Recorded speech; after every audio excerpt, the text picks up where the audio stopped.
You're listening to the Loida Lewis podcast, hosted by Loida Nicolas Lewis. She's a trailblazing businesswoman, leader, philanthropist, and the widow of Reginald F. Lewis, the visionary leader who was the first African American to build a billion-dollar company. With unparalleled determination, Loida Lewis has not only excelled as a successful attorney, but also shaped a billion-dollar empire. Following the untimely passing of her husband, Reginald F. Lewis, she took the helm of TLC Beatrice, carving her legacy as a successful business leader. Be inspired and learn from her as she shares her wisdom, the secrets to her success in both business, in love, and in life. Let's live, love, laugh, and learn. With your host, Miss Loida Lewis. Welcome to the Loida Lewis podcast. Let's live, love, laugh, and learn together.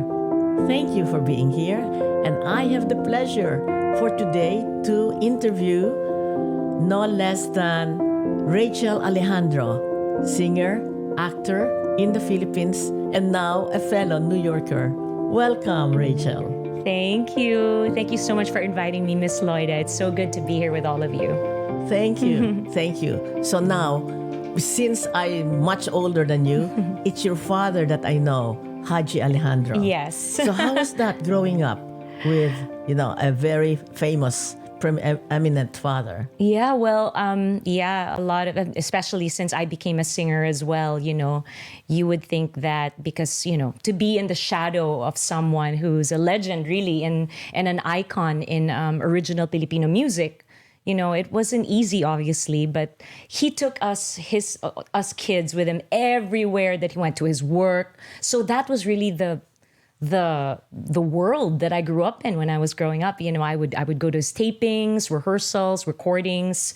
I was like a little kid, little toddler running around. So I guess I just knew no other life. And when I turned 12 years old, I started I became a professional singer and actress myself. My goodness. So I've been working my whole life. This is really my thing. And it's so funny because,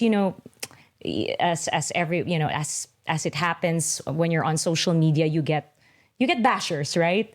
And something that most recently happened on Facebook was someone commented, because I posted something where I was singing, and they said something like, "Oh, you're too old. You should stop singing because now you're too old." And I just said, you know what? I'm gonna sing my whole life because that's what my father did before me. Exactly. And that's such a blessing to be able to grow old and do the thing that you love to do. Yes. Well, that's one thing the audience should know. You do what you love and you're not going to work. That's exactly right. Yes. Not a day. It's like the last 30 plus years that I've been doing this has been a dream, really. And I'm turning 50 in a few days. No. That can't be. Yes. Can't be. Later on, I'll ask Where you. did the time go? No, Yes. later on, I will ask, what's your beauty secrets? Oh. Yes. Well, I should ask the same of you, Miss Loida. Her skin is glowing, guys. yes. All right. So, at 12, how did you enter professionally at 12? Isn't that a little too Young. early? Yes. Yeah. So, they tried their darndest best to, make me stay in school and go to college and all of that. But I was just, and I'm not advising this to the young ones out there, but I guess when you find your passion and you're very, very sure about what you want to do, then you just go for it. When I was 12, I joined a TV show, the most popular TV show in the 80s for young people, called That's Entertainment. And that was hosted by the late Herman Moreno. Yes. And he was the one that discovered me. But of course, it was because I was Hajji's daughter. So he had heard about me. I was kind of like guesting with my dad, singing on he had a regular TV show at that time as well. So he heard about me, and he asked me to be part of the show. And since then, I started recording when I was 15, doing films. And most recently, I was telling you earlier that I know you from the Rodis family. I became co-producer for films as well. So I was one of the producers of Ang Larawan. A film that won Best Picture in 2017, and this year we have a beautiful new film coming out called Song of the Fireflies, which is about the Bohol, the Lobok Children's Choir. Right. Yes. Because when I went there, you sort of ride on a boat, and the fireflies come that night, in the evening. Yes. I haven't seen that, believe it or not. I was there shooting, but that's a tour that you have to take at night, because that's when you see the fireflies. Yeah. So what's the title? It's called Song of the Fireflies, but it refers to the fireflies, meaning kind of like the children. The children. They are very famous. In Lobok, the very famous Lobok Children's Choir, and their origin story. And I play the woman who actually funded them. So Ikit Butalid, who was the wife of the governor in the 1980s. Oh, so it's all based on a true story then? Yes, it is. Yes. I mean, there are, little, for dramatic effect, things like that. But mainly, the historical, Yes, and did you enjoy doing that picture? Yes. It stars Morissette, who's one of the most beautiful voices that we have from the new generation of artists now. And this is her, she's introducing in this film. And we're very, very excited about it. We're in the process of doing our post-production right now. And we hope that we can show it to the world and join some festivals. That's the plan so far. That's terrific. Yes. Thank you. Filipino actors and directors are showing up in the world. For sure. Yes. Like so many directors, more and more, right? Like these days, like every festival has at least like a cinematographer, a director, actor that wins an award, and it's really gratifying. And more representation. Maybe we're not quite there yet, but I think more and more these days, like you see Filipino characters on TV and in film. Yes. So when you were at 12, it was something that you wanted to do, and your parents said, "Yes, you can go." They gave you some resistance, but in the end, they did. Yeah. So they were very worried because during when I turned 15, for example, that was a time that all the rage then was something called ST films, which was sex trip, right? So it was kind of at that time, because you're so young and people are, they don't know, like, what if this production company gives you this role that's going to make you, that's going to make you do things that are inappropriate for your age. And I was just, no, please, I want to do it. So there was a little bit of I kind of argued with my family, with my parents during that time. So, but eventually, of course, after so many years, I got my way. And no, I didn't do any of that stuff. So I didn't do any. Thankfully, did not do any of that stuff. Well, you remain true to what you believe is, what you can do ethically. Yes, that's right. Yes. Yeah. So you already had a voice from the start. You said you started professionally at 12. But when you were small, you said your father would bring you to sing with him. So you had already the voice. Yes. So obviously with my dad being who he is, of course, he would teach me, and then he would teach me how to dance as well. So because whatever he was learning at the moment, like he did several musicals in the Philippines, Tales of the Manuvu, Kapinangan, and he did the Wiz, the musical The Wiz. So I would memorize all of the other parts, so that he could rehearse with me. So I knew every single line of all of the other characters. So that's how I grew up. It was kind of like musical theater was like, bread and butter. Yes, you had exactly. it for breakfast. Yes.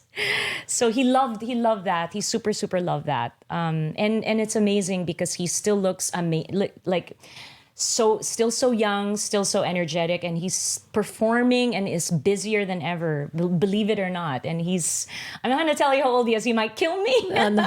No. As long as he is able to do it. Yeah. A little bit like Gary Valenciano. Yes, exactly. Yes. So it's so much energy. And I think it's really, I think it's because of the, the love and the passion that we have for what we do, and that's what really gives us the energy, and of course the audience as well. It's so cool because right after the pandemic, it's so nice that all of a sudden there's this explosion of concerts all over the United States and Canada, because Filipinos all over the US and Canada like really missed going out and seeing live music and going out dancing, and I benefited from that because right when the market started to open, or concerts, live events started to open, I've been touring around the U.S. and going to even like the smallest little towns and where pockets of Filipinos are, that haven't even had a Filipino concert before. So I've been very, very lucky to have been able to do that. And is this because they are, how do you get to appear, and who helps you, book your appearance? Yeah, so because I guess a lot of it is word of mouth. It started out initially when, I guess 2021, right? No, not 2021, 2022, when things started to open up. It started with one show, two shows, and then another city will see that this, a friend of theirs from that city posted a video of them being at my show, and they're singing and dancing along. So, hey, that looked like fun. Why don't we invite her to our city? So it was just that. I didn't really do anything organic. Special. It was just organic. That's terrific. Because prior to this, if you can just imagine, we singers didn't really have anything to do. We were twiddling our thumbs for 2 years, almost 2 years. So, during the pandemic. During the pandemic. So that was a hardship on us. But, But by that time, were you already in the United States, or were you still in the Philippines during the pandemic? Yes. During the first year, 2020, I was here. So that was why, because my husband moved here in 2018. My husband's not Filipino, he's Spanish. So he moved to New York for work in 2018. And, we were kind of long distance relationship. I was in the Philippines. But 2020, after doing a project in the Philippines, I came here and I had a concert in San Antonio, and then that's it. That was the last. March 2020. Exactly. So, and then I found myself stuck in New York for 10 months during the first 10 months of the pandemic. And you know what? Honestly, maybe that was how the New York started getting into my bones, and I was like, hey, I can live it. To think, right? It was tough back then. Yes, but absolutely. we recovered, and I think New York was one of the quickest to bounce back because, as they say, we're tough. Yes, absolutely. New Yorkers are tough. I'd like to say that I'm one of you. Yes, no. You are. Nowadays. Yes. You have the spirit. Yeah. Spirit of, yes, I can do it. Yeah. Yeah. Yeah. Yes. So tell me, you said your husband is not Filipino. Can you share with the audience your love story? Oh, okay. All right. So I met him in 2009. I had a boyfriend then, but my sister, Filipino boyfriend, and my sister decided that she wanted to pair me with this guy that she had met in her fiance's. He owned a bar at that time, and he would always go to these quiz nights, kind of like trivia nights. In the Philippines? In the Philippines. My husband was working in the Philippines at that time, working for a Spanish newswire at that time. And so my sister admired him because he was getting all of they would win the trivia night. They would keep, his team kept winning because he's a journalist. So he knows a lot of he says useless information. So and he has a good memory. Yes, exactly. So my sister said, he's cute. So she planned that we would meet one evening. A blind date. Kind of. And yeah, it just went from there. So obviously, bye-bye boyfriend. And, and then... How do you know that there... So what was that first meeting that you knew that there is chemistry? How was that? So I already knew that because when Carlos, my husband, walked into the bar, I was with a group of high school friends. Because it's my sister already said that she wanted to introduce me to this guy. So of course I didn't want to go by myself. So I thought it was a good opportunity to call up my old high school barkada, my group of friends from high school, and they came. And the minute that he walked in the door, everyone turned and they were like, who is that? Good-looking guy. So, I mean, at least for that first time that we saw each other when we met, I mean, we didn't really get to talk that much, but yeah, I mean, there was attraction. But then by chance, we a few nights later, we bumped into each other. Believe it or not, if I'm not mistaken, it was Rufa Gutierrez's, this actress's birthday party. Yes. And and then we got to talking and just kept talking and talking and talking. And he walked me home from the party. So I guess that's how it started. Yeah. Yes, So we yes. we have good conversation. And then I was like, okay, now what am I going to do with the boyfriend? Yes. I had to make a choice. So what I'm wondering is that your sister knew you had a boyfriend. Yes. Yeah. And yet he said, I want you to meet this guy. Yes. So she wasn't, not that like she hated him or anything like that. She just thought that she wanted me to meet somebody. Like, I don't know. She didn't like him that much. It was okay. You know, he was a good person and all that. But as you know, as we all know, things happen to us that we never expect, and it's gonna like make all of a sudden our lives are gonna go a full 360-degree turn. That's right. So, Yes. yeah. So you continue. So with that party, that's the first time that you really had the chance to talk to each other. Yes. So, and then we found out that like I could make him laugh. He was making me laugh, and that started from there. And then one thing that we shared was at that time, a few years before, I took a course in scuba diving, but no one in my family, none of my friends ever wanted to go with me. So it turns out that he was obsessed with scuba diving. With diving, and that was kind of our bonding in the beginning. We haven't gone diving now in so many years, but that's what we used to do every weekend. Like we would go to Anilao, and then for our honeymoon, when we got married, we went to the Maldives, and we spent a week on the boat diving. And of course, I was seasick, so like half the time I was just like, what is this? You know. So, yes. So tell me about, again, how did he propose? Or did you propose? Good one. Neither of us proposed, actually. It was the kind of thing where it was kind of, I know this sounds really unromantic, but it was kind of a practical conversation, because he said something like, we were having a bottle of wine, and then he said something like, you know what, if we're this happy, then, you know, it makes perfect sense that we get married and we move to New York. You know, like it was kind of like kind of making, I guess it was his way of like making plans with me, seeing me in his future, kind of like it wouldn't it be nice if, because at that time he was living in Bangkok.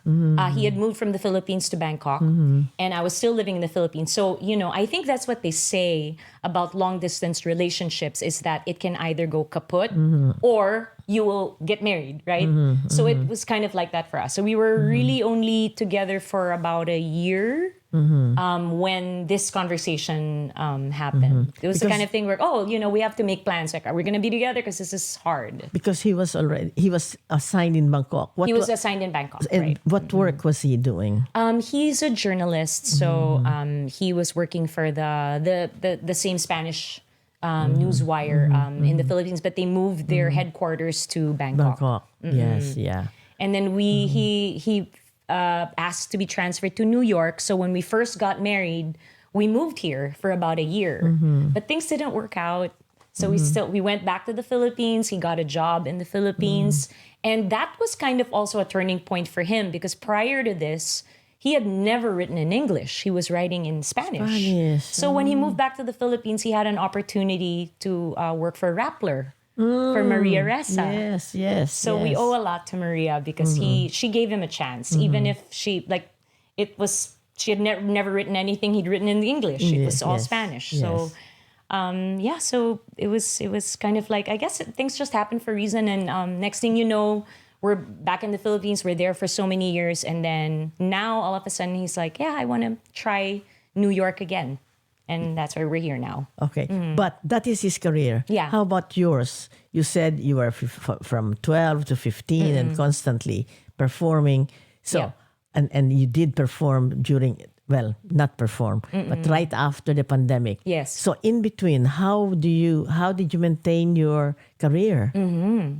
Not easy, because as you know, like there will always be somebody newer, with a higher with a higher voice. Filipinos love the belters, right? Like if you the one that can hit that very, very, very high note will usually, obviously like will get all the praise, and there's a whole bunch of biriteras, as they call them, right? Belters in the Philippines, and I'm not one of those. I have a big booming voice, and my hit songs are about. That's why later on, a recording company, Star Music, they were the company that I signed up with and recorded my most current album with. Gave me this kind of like this title, Queen of Heartbreak Songs, because a lot of my songs are about heartbreak. And many Filipino songs are about heartbreak. Like the Kundiman. Yes, exactly. So, so through the years, I would do musical theater once a year. Back in the 90s, I was kind of like a last minute replacement for the actress that that lost her voice, and so I stepped into the role of Paula in Ang Larawan in the portrait. That's a movie. Yes. No, at that time the theater. The play that became a film was adapted into a musical, an original Filipino musical, and so that's how I became involved in that. And through the years, other than that, I've done other musicals and films, but not so much films and not so much TV acting, but more recording and concerts. So really, I'm more of a singer than an actress.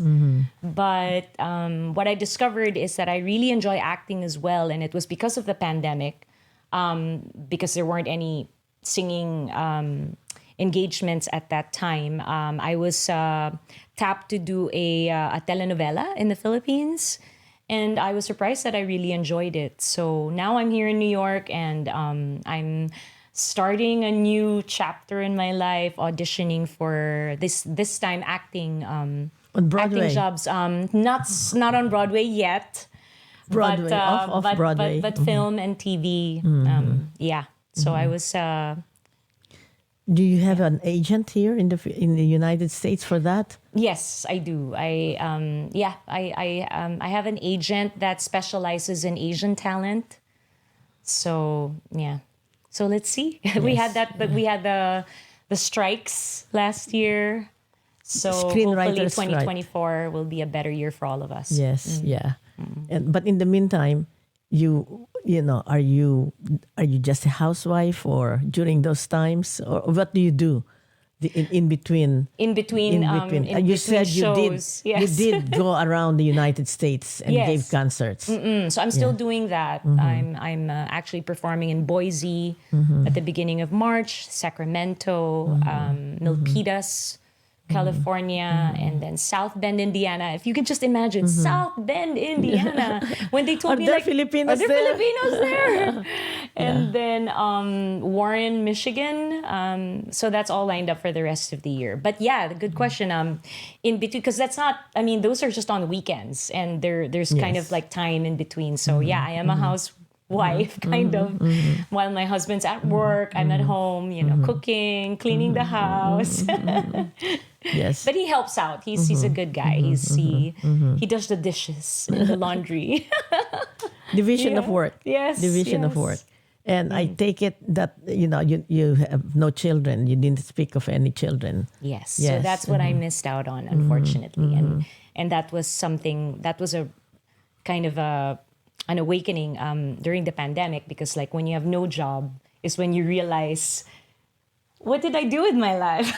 You ask yourself these questions. But yeah, I mean, we can't turn back the clock. As I said, I'm turning 50 in a few days. So those are the things that I guess you choose one path and you miss out on something else. And that's what I missed out on, the children. But you have nieces and nephews? Yes. So thankfully, they're so into music, and I have a nephew who's already doing albums. He's a great guitarist, and he sings, writes his own music. And I have two. I have an 11-year-old and a 12-year-old. I have 12 nieces in the Philippines that are, dreaming of being on Broadway, like Tita Lea Salonga and all that. So we'll see. Yes. They need to work hard. That's what I need to show, to teach those two. Yeah. Yes. Just as you, I'm sure, had to learn, but you didn't. You learned from your father. Yes. So was there any need for you to go to drama school or music school, or it was just osmosis from your father? I think mostly osmosis, but I have to say that, you really, not all, especially musical theater, not all roles are super easy to perform. So when it's something that's a little bit more difficult, I do train for it months in advance. So if it's something that's not like pop, because I'm a natural, I'm a pop singer. I can do rock, I have that kind of voice. But when it's musical theater, that's a whole different type of singing. So I do train. I do train with a singer. I work sometimes with Krina Kayabyab, the daughter of Ryan. Yes. Yeah, so I have different teachers. And then I do work with an acting coach when I feel like a role is very challenging. And then I've done some courses here as well. I'd like to do more of it this year in between the concerts. Yes. All right. For the audience, you see, as good and as talented as Rachel, she still studies. She takes in teaching. A counsel. What do you call it now? A teacher, a master teacher. Yes. Or like coach. A coach. All right. So for those of you aspiring for anything that you do, and you feel not qualified or not, you need special teaching. You Training. do it. Training, you do it. Yes. The new thing that I'm just having such a hard time now is because there are so many, like I mentioned earlier, that there's more and more roles, right, for Filipinas, but not yet. We're not quite there yet. Definitely a lot more for Latina. I always see it on my, like, the casting website. So my husband has been like bugging me to learn Spanish so that I can converse with his family. And I unfortunately am having a hard time. I think it's the age. It's a little, it's hard because it's Spanish, the verbs and like irregular verbs and so that's kind of like my new project now. Yes, and I'm struggling with. Wish me luck. No. Well, my daughter, Leslie, is my older daughter. She's learning to speak Tagalog, Filipino, through UTalk. Yes, UTalk. it's an app. It's an app. Yes. So her first thing is, saan ang pinakamalapit na ATM? That's so And funny. she says it in Filipino language. So nice. Yeah, so it's never too late to learn a So foreign she lived language. here her whole life because she lived in America her whole life. Yes, wow. Yeah. So And what's hard about it, right, is because it's like the words don't necessarily, like, it's the sequence of the words, right? Yes. It's hard to, like, if it's just a question of like remembering this word is saan is where, but it doesn't connect. And then of course, like, also the conjugation. And, Yes. Yeah. Yes. Yeah. Well, when I was growing up, it's always past tense, present tense, and past tense, and that's it. So you'll eventually learn it because I'm sure he would like you to converse with his parents. His parents speak perfect English, but it's the rest of his family. Because they lived in New York for a while. His parents they've lived in New York for years here and there. So New York is kind of like a second home to him and his family as well. But his cousins, titos and titas, and All in Spain. All in Spain. Yes, so. yeah. And you have visited them, I hope. Yeah, we have. And they come here. They love New York. We always have visitors in our tiny apartment. Yes. That's family. And how about your visit to Spain? What was it, Madrid or Barcelona? So my husband grew up in Madrid because the dad was working there at the time, but their family is actually from Valencia, which is on the East Coast. Is that the home Catalan? of paella. But not the Catalan region. No. Valencia is on the east side of the country. I see. Okay. Yeah, it's not quite like the metropolitan. The Cosmos are not metropolitan. The cosmopolitan. Madrid and Barcelona, but they're kind of like the number 3. Valencia. Yes, it's beautiful. It's beautiful in Spain, but that's retirement down the line for me. Yes, yeah. And tell us also, what was your favorite song that made you, like hit the 1, 2, or 3 in the best hits? Yeah. What would you say was your song that sort of like opened the entire doors. yes. Yeah. So right from the very first single, it was kind of because I was young at the time. I mean, I was 15, so it was a song called Mr. Cupido. So it was like a novelty type song, and I had like a little dance. It was like a little choreography, and the kids loved that. But later on, when I became... So that was your 15? That was my and first single. Who created the song? Or who composed the song? It's like this Filipino hit maker. He's done like a gazillion hit songs. Benny Saturno. He's done so many hit songs. But then when I turned 21, I guess I would say my biggest hit of all is a song called Paalam Na. And it was the in song Tagalog, of the year. In English, goodbye, farewell. And it was the song of the year of that year. I'm not going to tell you what year because it was a long time ago. And those are the type of songs, the genre, heartbreak songs. Because Paala means you're saying goodbye to probably a sweetheart. Yes, exactly. Mr. Cupido was a fun thing, but as the years went by, I revived one of my father's songs from the 70s. It was kind of like a minor, kind of like an album filler of sorts when he released it in the 70s, but it became a huge hit in the 90s called Nakapagtataka. So that's another one that I guess when people think of me, they think of that song. Okay. And in English, it makes you wonder. Yeah, it's a tongue twister for most. A lot of people can't even pronounce it. My husband's like, Naka what? Nakapagtataka. Nakapagtataka. Yes. Or the other translation is, yes, you're right. It is a wonder. It's a wonder yes. because it's basically it's again like a song about saying goodbye. Like it's a wonder how two people that love each other so much can't seem to get along and so have to part ways. So of course Filipinos love that. So that's kind of like their breakup anthem, Yes. And now when you were also, what are some of your greatest disappointments or frustration as you were in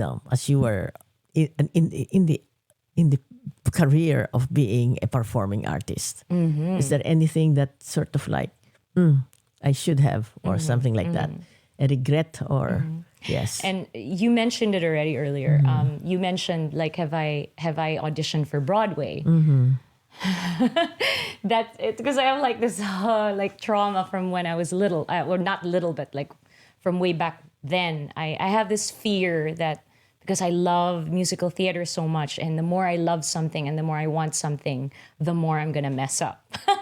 So ever since when I was 16, when I auditioned for Miss Saigon at that time, 15 actually, I worried myself sick. So by the time this was after Leia already, this was like the next kind of like the next round or the next batch of I think it might have been, if I'm not mistaken, I think it might have been Joanna Ampil, the next batch. There were other Filipino artists. Anyway, at that time, so I worried myself. They came back to the Philippines. They came back to the Philippines, and of course, like, oh yeah, there's this 15-year-old girl, blah blah blah. So I did not do well. So that became kind of like every time that there's something that I like or that I really, really, really want, I have this like kind of like this thing that I just don't want to do it anymore because it hurts too much. And if I'm gonna mess it up, let's not do it anymore. Yes, I do wonderfully when it's like it's about the audience, when it's about them having fun, because I'm an instrument for joy. I'm an instrument for fun. I'm here. I have these songs. I'm not there to impress anyone. I'm there to give people a good time. That's why when I do my concerts, at the end, believe it or not, despite the fact that my biggest hits are sad songs, at the end of the night, people are up on their feet, they're dancing, they're forgetting about their problems. So I'm great in that scenario, but it's always when there's a live audition. That's why, thank God nowadays for video auditions. You can send them. Because you can send it, you can screw it up, you can do it again. Yes, you can send it on the internet. You can. So nowadays, that's how, that's how people like it. But if it's like, you have to come here in person, so those are the things. Those are like your Waterloo. Yes. But it's Because still... I'm like, I don't know, I'm usually... But like, when something is so great, when something is so important, that's when I'm like, I'm going to mess it up. Yes, but you never know. Yeah, That's the thing, that I admire for actors, that you go for an audition and then you're rejected. And you go and you're rejected. And you go and you're rejected. And then you hit one. That's right. Yes. That's right. Yeah. When it's like the perfect role for you. Yes. That's really, rough. But it is rough. And obviously, like, you really have to toughen up. You have to have like as they say in Tagalog, makapalang mukha. Like, you just have to be thick-skinned and thick-faced, or, that's the career. Yeah. Because you're going to fail a lot. You're going to fall flat on your face a lot. And, not everyone's going to like your work. People are going to bash you. And that's how it is. So what do? You have mentioned it earlier. For those, your audience out there, when somebody bash you or tells something that are not true of you, and, just simply not appreciate your genius, your talent, how do you brace yourself on that? I'm not super, super hurt when it's just, and just anybody out there that I don't really know. I mean, like, I always think that, obviously, like, liking or not liking someone, or like, is subjective, which is why we like different artists. Like, there are Hollywood actors that I so super, super love. My husband hates that person or doesn't think they're talented. It's like that, right? So it's the same for me. I mean, I don't expect that everyone's gonna like my work, or that I will resonate with them, the stuff that I put out there. But when, I guess it hurts more when it's someone that you really care about. Like, when, you mean someone's opinion that you really care about. Who you consider a friend. Yeah, someone is a friend, or someone that you really respect. That's when it's probably gonna be like, hurt a little more. Yeah. So how do you deal with that? Do you remain friends, or how is your attitude towards those so-called friends who are, I will call it, a toxic to your personality or to who you are? What do you do? Thankfully, I haven't really come across that so much. Obviously, in the biz, there are people, I always say that the powers that be, that have to like you. And I haven't, I have to say that through the years, they've favored some other artists more than me, or that they gave this and that person the opportunity that would have been great. I think projects, for example, that I really wanted, and they obviously didn't think I was good enough for it. And that's happened through the years. I get hurt. Of course, I'm just like everyone else. I get very, very disappointed, but I have to pick myself up, and I have to focus on the good. And it's always when I'm in a show where there's like 100 people in the audience, it's this little bar or whatever, little venue, and there's like 100 people, but they're having the time of their lives, and it doesn't even matter if it's a big crowd or a small crowd, because at that moment you're living your life's purpose, and like something about it just clicks, right? So, and that's happened to me. I've performed in super small venues. There's like 100 people, all the way to like a park in London where there's like 50,000 Filipinos singing with you, singing with me, and then like I can barely believe it, and I will always that moment will always be here, and it'll always be here. And then when times get hard, I think about those things, how somehow I brought this crowd of people and made them celebrate Filipino music together. Nice, You know, that's lovely. really, I feel like I have a superpower, you know? And you do. Yes. To bring that kind of joy. Yes. That's what you think about. And it's, you know, it's not about the money, because every time I think about like, what do I need? You know, it'd be nice to have like a house like yours, Loida. But I mean, you know, there's only really so much we need, right? Yes, And yes, as long as exactly. we have our roof over our heads, we have the food we like to eat, The man who loves you. you know, a husband and a family that loves you. You have your health. That's all we really need. Yes. For those of you who have questions, please, you can email askloidalewis@gmail.com. So here are some questions from our admiring public. All right. This is from Sheena C. Can you give us some inside story in your time at That's Entertainment? Yes. Can you just explain to the audience what That's Entertainment is, that you were there in your teen years? Yes. So in those days, we didn't have the internet. You didn't have YouTube and all that. So people did have to tune in to the TV and put it on GMA, on Channel 7, and watch at 6 p.m. There was a daily youth-oriented show called That's Entertainment. And there would what you would call like groups. So the Monday group was a whole cast of teenagers. And then Tuesday, I was part of Wednesday. So, but we were all kind of like competing with each other, and that was like the hottest thing at the time for young people. That the whole nation really watched it, and of course everyone had their favorites. And at that time, I really liked this boy who is now one of the hottest actors that we have in Philippine show business. So His name is Ian Veration, and he was. No, I was 12. I like the year that I turned 13, and then he was 12. That was the time that we were both on the show. And he wasn't like super, super hot as he is now, Tita. Yes. But, you know, we liked each other. I've never told anybody this. So this is the inside story. Sorry. We kind of liked each other at the time. So, sorry, ladies. I had him first. But my goodness, right? He was 12, I was 13. So it was really nothing. It was kind of just a crush, whatever. Yes. Puppy. And so now he's like 40. I'm 50. He must be, either 48, 49. 49 now? Oh my goodness. Like, He's hot. fine wine. But yes, married. No. It's good to admire someone from afar. And a lot of ladies will agree. Will agree. Even my mom has a pillow of him in her room with a photo of him. All right. Thank you for that. He is from Mel O.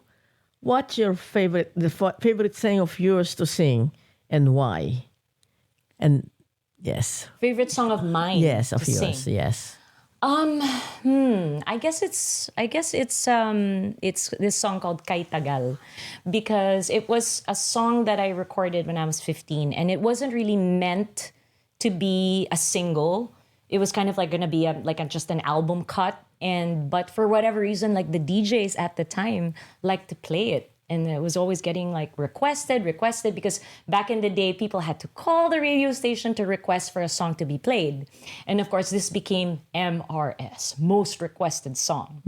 And I was, 15 at the time, and I was very, in school. I just wanted to blend in. I didn't really want to people to say I was in showbiz or on TV, because that would embarrass me, right? I didn't want, that was not shameful, but I just want to be one of the kids, just you didn't want one of to the be cool kids. You didn't want to be differentiated. Because it wasn't. I don't know why, but it wasn't considered cool in those days. It wasn't considered cool. So, there was this boy that I liked, and of course the teacher asked me to sing this Kay Tagal song in our prom, and I was just like, it's about liking someone who doesn't really notice you or doesn't like you back. And so he was just right there, and I just wanted to die. So this is something that, obviously through the years, Yes. I always think about that, what the song meant to me when I was recording it, when it first became a very, very big hit when I was only 15 years old. Okay, and that means ang tagal means Kay Tagal. Kay Tagal, how long? How long? How or long? kind of like an expression of because it's been so long that I've been liking this person and he's never noticed. It's about young love. Young love. Yeah. Can you sing for our audience just the beginning? Oh yeah, sure. Yeah. Kay tagal ko nang hinihintay sa'yo. Sabihin sa'kin ang laman ng puso mo. Yeah. Oh, that's so great. That's so great. How long she has been eagerly waiting for him to tell what is in his heart. Yes. Yeah, that's so great. Now I can see why that's a hit. Because so many young people, has a crush on somebody and cannot say it.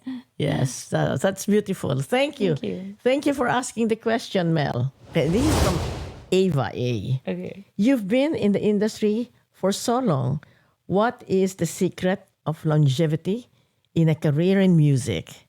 And the follow-up is, do you have any tips for aspiring singers?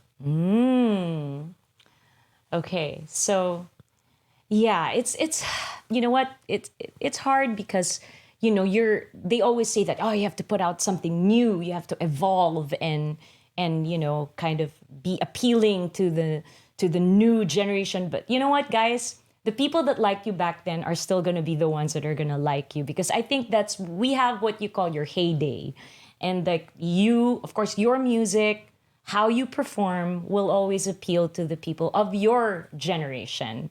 And you're really not going to be that cool for the next one and the next one and the next one. So you can't really force that in a way. So you just do what you do and still, try to maintain your voice and try not to gain too much weight and, just at least be able to put on a show and still dance well and give them a good time. That's all it is.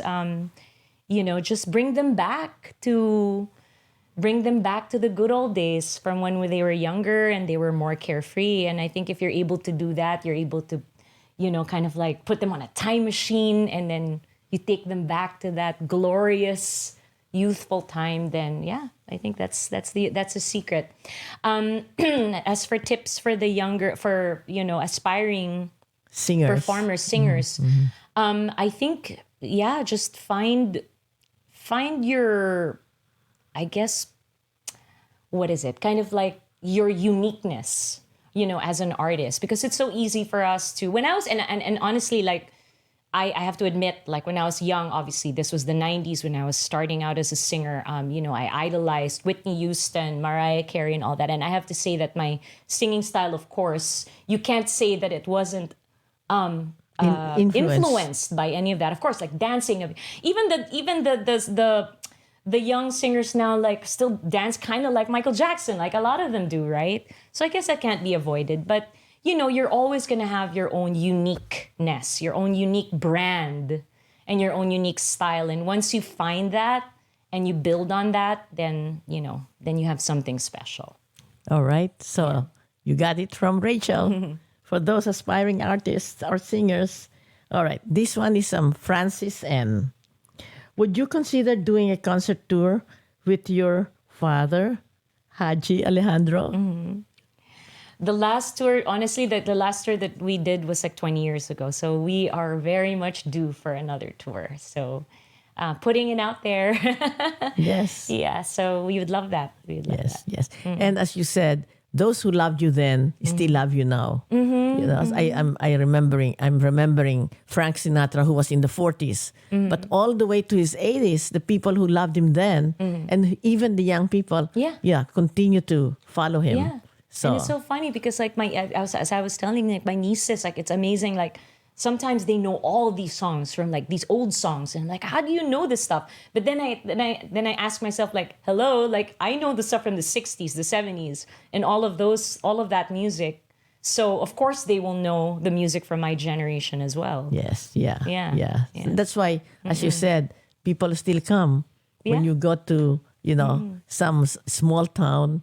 Yeah. In the United States, and they know your song, they know you. They do. And sometimes they've forgotten, like they know the song, but it's so funny because like I did a show in Portland where like the audience came in. I think it was because they were supporting the producer, it was like, oh, she's our friend, so of course let's buy tickets. But they didn't really know who I was or anything like that. So at the beginning of the show, they were just like, clapping. And then of course, like they were like, so those songs were that's her. That's So right. at the end, It's wonderful. yeah. Wonderful to win your audience. Yes, that's great. Yeah. That is great. This is from Laura N. What is your dream musical theater role? Oh gosh, dream musical theater role. You mean like a What have you like an done? existing Yes. Broadway musical or Yes, something yes. like that? Oh gosh, it's hard to. Definitely, I was able to play one of my favorite roles. I did it already, but in the Philippines. I did Aida in the Philippines. My dream role was Amneris, so the Egyptian the princess. Egyptian princess. Yes, because she's Who the loved- who she's the loved- comedy part. She has the funny lines, right? So that's what I love. I love comedy. I was part of Avenue Q, that musical. So I've done a lot of. Which role did you have in Avenue Q? I was Kate Monster. Oh, Yeah, goodness. so Yeah. so I've done many. I was in Rent, of course, back in the day when I was like super young.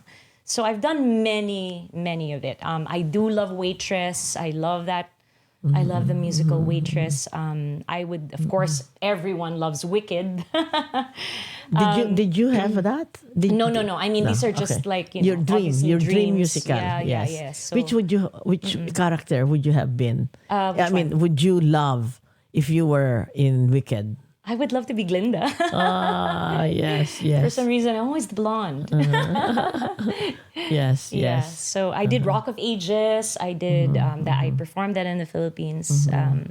So I'm more suited to things like that, like more like rock. Yes. And yes. more pop music, that style.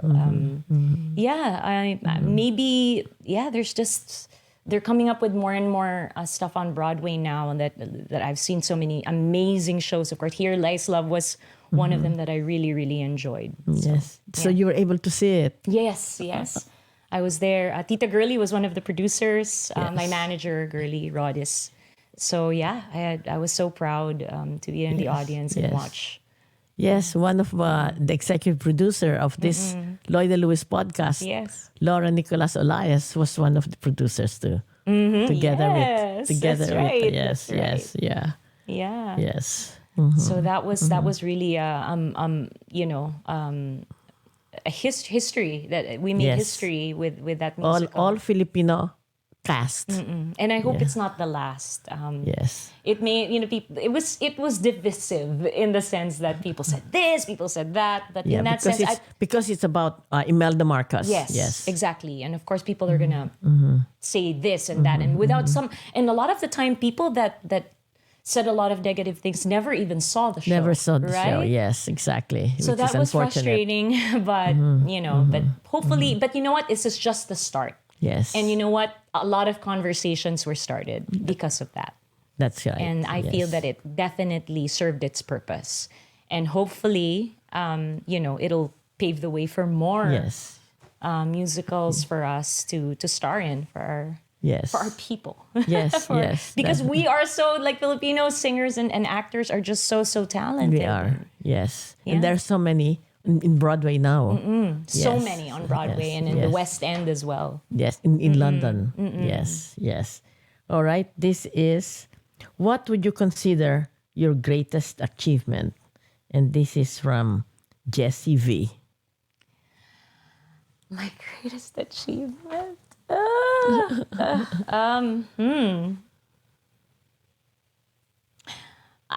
It's hard to say, like, in career-wise, but I think my greatest achievement would have to be that I'm happy. I'm happy. I'm turning 50 and I'm happy. And there's still so much more that I want to achieve, but that I'm still super excited about. And the fact that I have love in my life, I have love, I have my family. I think that's my greatest achievement because, that's the stuff that's priceless. And I don't think there's anything more important than having love in your life. There you have it. Yes, career is important, but in the end, it's love. Love of family. Yes, and love for yourself. So here we have Rachel Alejandro. We'll learn from her story. Thank you, Rachel. Thank you so much. Thank you very much. Loida. Yes, It was super fun. Thank you, you. everyone. Thank you. The Loida Lewis Podcast, hosted by Loida Lewis, is produced by the creators of Over a Glass or Two, Jesse and JV. Executive produced by Loida Nicolas Lewis. Rate and review us on Spotify and Apple Podcasts for a chance to be featured on a future episode. Have a question for Miss Loida? Just email us on askloidalewis@gmail.com. Your question might make its way to a future episode. Subscribe on all major platforms to never miss a beat.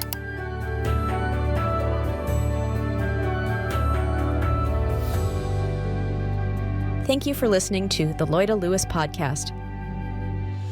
Let's live, love, laugh, and learn together